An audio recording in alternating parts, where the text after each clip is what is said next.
Welcome back everyone to my Let's Play of Final Fantasy V, the 4-job Fiesta for TNV Small Critter Rescue.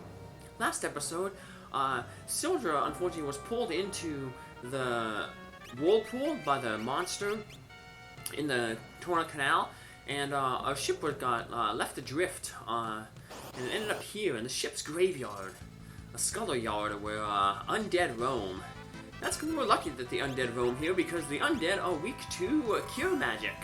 So, we're not very good offensively powerful unit with all white mages, but we're good against the undead because we can injure every single enemy here with our cure spells. So, and that'll actually include the boss, so we get really lucky here, so don't have to worry about doing any grinding. So, I'm going to head down this way.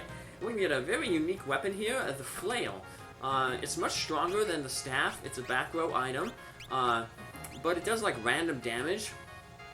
But it'll definitely be better than the staff in terms of helping us take down some bosses, because we're not always going to be lucky enough to have undead bosses to fight. So we got another new enemy, the car cursor. Looks like a bunch of water there. Those skeletons, they drop daggers, which are really good for if you're running a thief. That was the only way I was able to kind of beat the boss, because Tool doesn't have weapons for thieves, and they can't use swords, so daggers are a good upgrade. So if you have a thief, you might want to spend some time trying to get some daggers for them. So we're gonna head in through here, and they said we go through the like the bowels of this ship. So yeah, it's an interesting dungeon. You're jumping from the deck to the inside the ships, and you're jumping from ship to ship. So very unique. But it's going to be a very wet dungeon because we're going to have to go into some water. And unfortunately, Faris, she's not too happy about that. Do you really want to go through here? We'll get all wet. What are you saying? Let's go. That's of course because she's still trying to hide her secret. And of course, getting all wet and stuff may give it away. It has these staircases. They're a little hard to see here with the fogginess, the layer, the water layer. Well, I want to check that chest there, or that box that has a skull on it, because there's 900 gold hidden in it. So the undead Rusk there in the back, they're a good enemy to fight because they can drop elixirs. Like I said, elixirs ain't all that important right now because we have such low hit points and so low magic points that, you know, an ether and a cure potion are good enough. But at the end game, when your hit points are in the thousands and your magic points are in the hundreds, you know, potions and ethers ain't gonna cut it. So that's when a good elixir is good because it just restores everything to full. So you have two ways here. We're gonna go to the north first, get some treasure. See it down there, hidden underwater. Yeah, we get a little break from being under the water, but now we gotta head back down. Grab a phoenix down. That's good because I had to use one back in the Torna Canal. We got knocked out by that the Octoraken. Used that electricity attack on us and knocked Faris off her feet.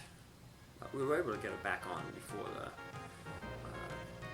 battle ended. So everyone's still leveling at the same pace.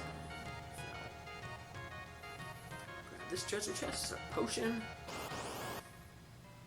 and then we're about to head back into the dry area, and this is where we're going to get our second save point in this area.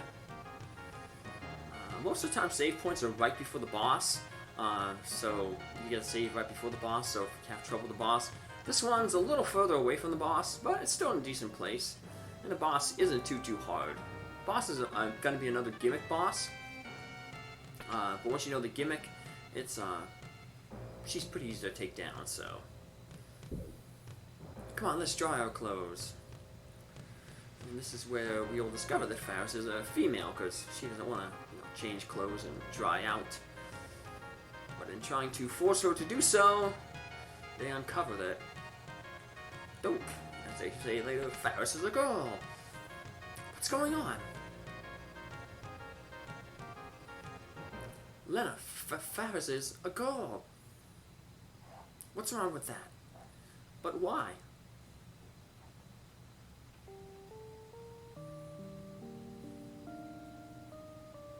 was found by pirates when I was little, and they raised me. And you pretend to be a man? A female pirate would just get laughed at. Well, no, because we saw Final Fantasy II, Leela was the female pirate boss there. So, but we easily accept that it's okay that, you know, she was just pretending to be a man, and, you know, she's going to still be a valuable part of our team. So, Faris is kind of an all-arounder, where TNV is kind of the strongest, Lenna is the best with magic, Faris is kind of good with everything. He's like, I guess, a red mage in that sense. I still think Faris seemed like a man. Galuf is a little bit of like a hybrid of everything too.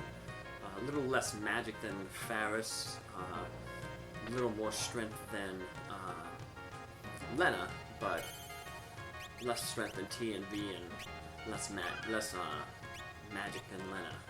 So there's our save point there. Still want to make a save, even though we still have a little bit of way to go before the boss. That way, in case something does go wrong with the boss, you always you don't have too much further to go back. So there's nothing here over to the right. Just went over there just to check. Nope. We do see the end of the. If you went up a little further, you'd see the end portion of this dungeon. It's not that far away. First, we want to head in here though, because we're going to get a world map. And unlike Final Fantasy 1, we had to press B select to see the world map, and you automatically started with the world map. You just didn't know how to access this. This one, you just have to press the Y button on your controller, whatever set to Y, and that'll bring it up. So we get some treasure in this room, and more importantly in this room, we want to farm the last random encounter in this area. Basically, after this room is where the this enemy can be located. It's pretty easy to find in here, so here we go.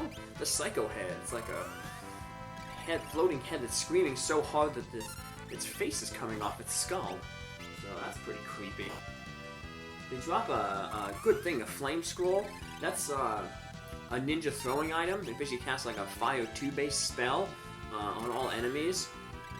But ninjas ain't available until the Fire Crystal, so it'll be a while before you can actually use that. But it's a good weapon to have. It's a one-use item, just like the throw ability that Nell had in Final Fantasy IV that I just did.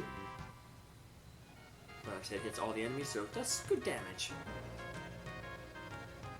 It allows the like a physical class an option to exploit elemental weaknesses, which is quite powerful. Which is what makes the class that we're going to get from the Water Crystal, the Magic Knight, a really good class, because they like cast spells on their swords and exploit elemental weaknesses.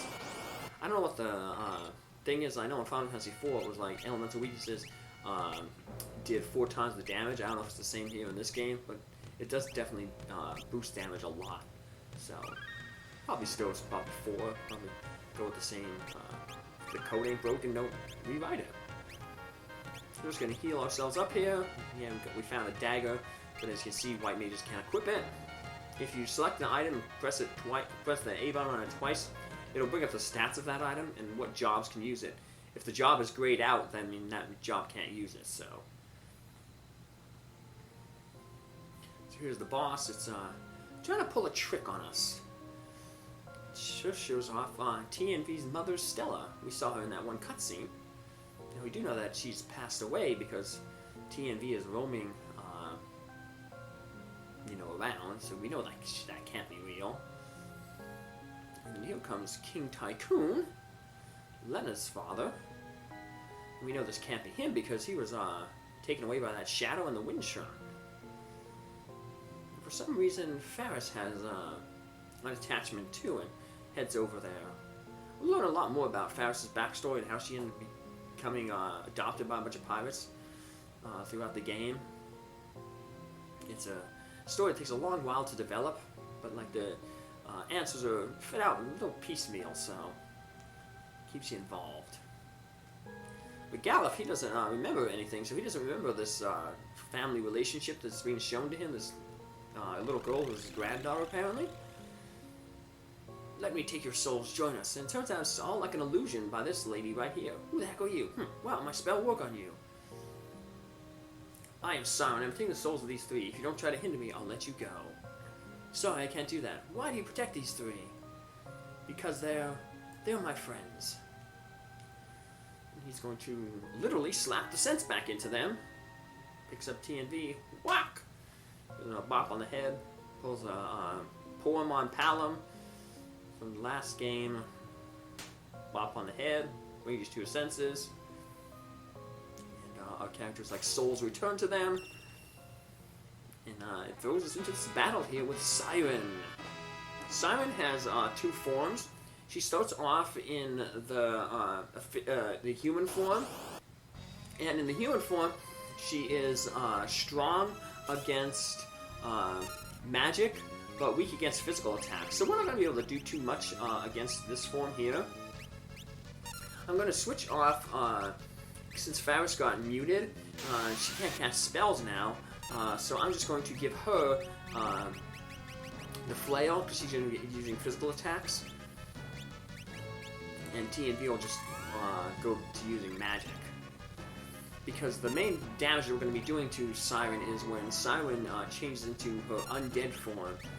During the undead form, Siren is weak against magical attacks, but strong against physical attacks.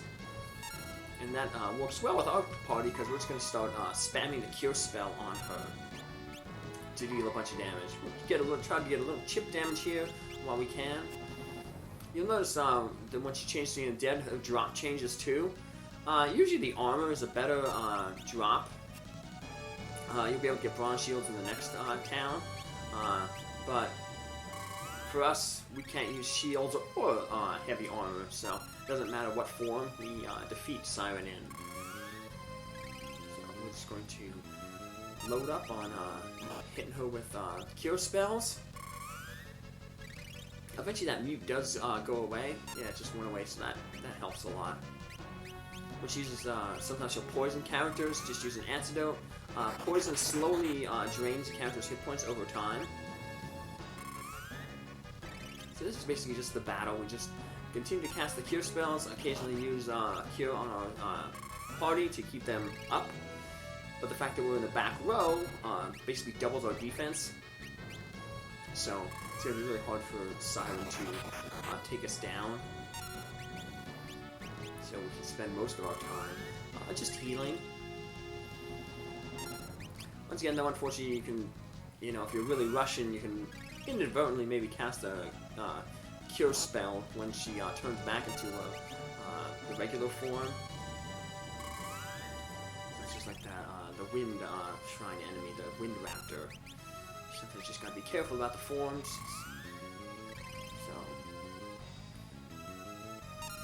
I think you got enough, yeah, see, I'm through there. Yeah, we're gonna cure up a little bit there, but that's okay. Because, we're gonna finish her off on her next time when she turns into undead. That's our main point of damage. You saw she has 900 hit points, and that 900 hit points is shared between both forms. So, like, if you do, like, 800 in the undead form and then 100 on the regular form, it still counts. It's just 900 over both two forms. And they never reset between the forms, so... You get to see a little bit there of the randomness of the flail. Faris hit Siren with the flail and did 72 points of damage. As she gets into low hit points, she kind of changes her AI. She'll start using... she'll end up using like a haste spell on herself, and she'll cast a protect spell on herself.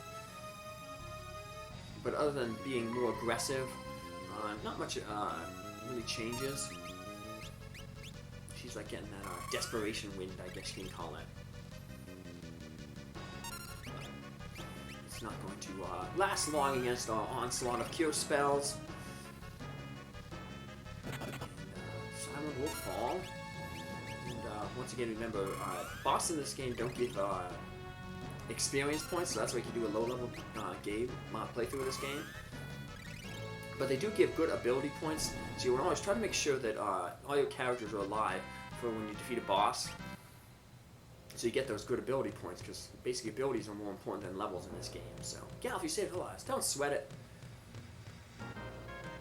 Don't be embarrassed. I'm not.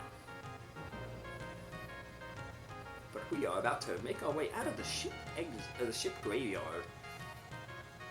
Just head off through here. And we go back into the world map. And like I said, now that we got that world map from the ship, we can actually see the world map. So I'm going to show that off in a little bit. I'm going to re-equip the flail on TNV and give Faris back her regular staff. And press the Y button, and that brings up the glowing cross. That's our location. And anywhere that's a solid dot, that is a point of interest. So you see there's a point of interest down to the south of us. That's where we'll be heading in our next episode. Take care. Have a good day. Bye.